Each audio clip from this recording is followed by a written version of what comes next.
Christine Sudria, coach enseignant depuis 1 an. Cette année, j'ai eu 3 élèves. Donc, ma première élève, Constance, était en 3e.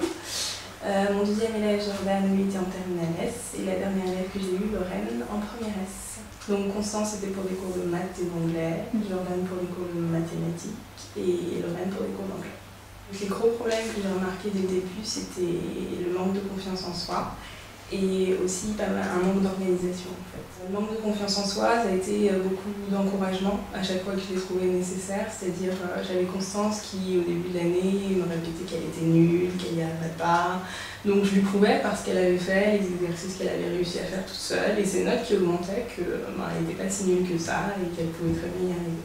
Donc pour l'organisation, ça a été appliquer des méthodes, c'est-à-dire commencer par bien savoir son cours, pouvoir continuer sur les exercices et maîtriser le cours avec l'application. Le cours, donc ça commençait par corriger les exercices que j'avais laissés, s'ils étaient faits bien sûr.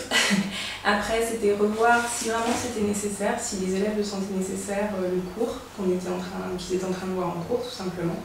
Et après, poursuivre donc, sur les applications avec des exercices. C'est vrai que moi, à la fin du cours, ou éventuellement quand je sentais qu'ils étaient vraiment fatigués ou chargés, des petites pauses de discussion, de tout et de rien, enfin leurs préoccupations, etc.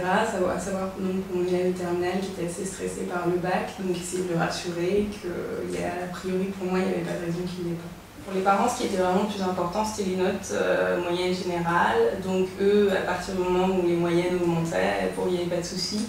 Et ce qui était vraiment un point important aussi pour eux, c'était le courant qui passait entre le coach enseignant et l'élève. Pour les élèves, pour eux, effectivement, le fait de voir augmenter leurs notes, c'était rassurant. Et ils étaient confiants, plus confiants pour l'avenir et éventuellement l'année prochaine. Pour moi, ça a été vraiment bénéfique, c'est-à-dire l'échange est vraiment gratifiant et on en retire beaucoup en fait des échanges avec les élèves. Après, c'est vrai que par exemple avec Constance, ce qu'elle m'a dit vers la fin de l'année, puisque j'ai eu quasiment toute l'année, c'est qu'elle était contente de me voir, mais ce qui l'ennuyait, c'était que je sois là pour la faire travailler.